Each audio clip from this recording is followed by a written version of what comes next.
commence par 3 infos à retenir dans l'actualité et les réactions internationales qui se poursuivent après la reconnaissance par la Russie de l'indépendance du Donbass. Tout s'est accéléré hier soir. Dans une allocution, Vladimir Poutine a reconnu les républiques autoproclamées de Donetsk et Louhansk, territoires séparatistes pro-russes en Ukraine. Une déclaration historique et des espoirs de paix qui s'éloignent.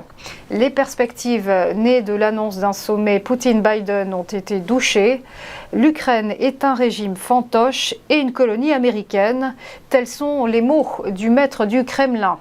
Violation flagrante du droit international, rétorque l'Union européenne qui se dit prête à réagir avec fermeté. Le Conseil de sécurité de l'ONU s'est réuni cette nuit et en France, un conseil restreint de défense s'est tenu à l'Élysée hier soir. Mauvaise note pour EDF. Fortement endettée, l'entreprise est dégradée d'un cran par Standard & Poor's. L'agence de notation l'a abaissée de BBB+ à BBB tout court. Standard & Poor's qui, de plus, a sorti cette mesure d'une perspective négative, et ce, en raison, je cite, de risques persistants quant à la disponibilité nucléaire. La mauvaise série continue donc pour EDF, déjà dégradée mi-janvier par Fitch.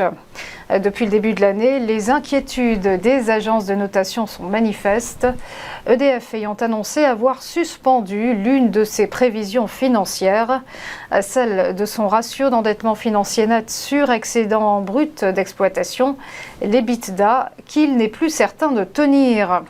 Une prévision donc corrigée depuis que le gouvernement lui a demandé de vendre davantage d'électricité à bas prix à ses concurrents, et ce afin de modérer la hausse des factures.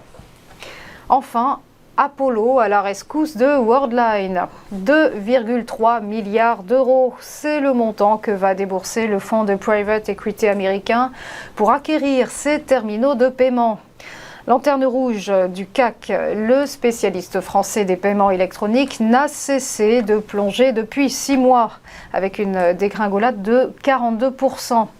La valeur du titre ayant en outre chuté de 30% depuis son rachat d'Ingenico en 2020. Le groupe technologique ex-filiale de paiement d'Atos, qui n'en a pas fini avec ses ennuis boursiers. Son cours a reculé de près de 3% hier, après une éphémère embellie de 4% durant la séance. On passe au point boursier. Petit rappel de la clôture des marchés hier. Les places boursières occidentales ont dévissé, lestées évidemment par l'accélération belliqueuse dans le dossier ukrainien. Le CAC 40 n'échappe pas à la déprime. L'indice parisien a lâché 2,04%, terminant à 6 788 points.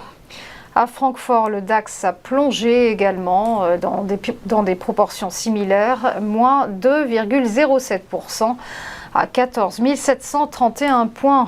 Quant au FTSE londonien, il a chuté de moins 1,72%. L'IBEX de Madrid, lui, a abandonné dans le même temps 1,18%. Du côté de Wall Street, eh bien, c'était un jour férié en raison du President's Day.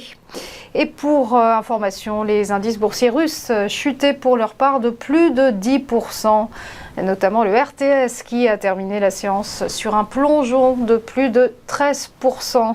Enfin, un mot du Nikkei ce matin. L'indice de Tokyo est en baisse aussi. Il abandonne 1,71%.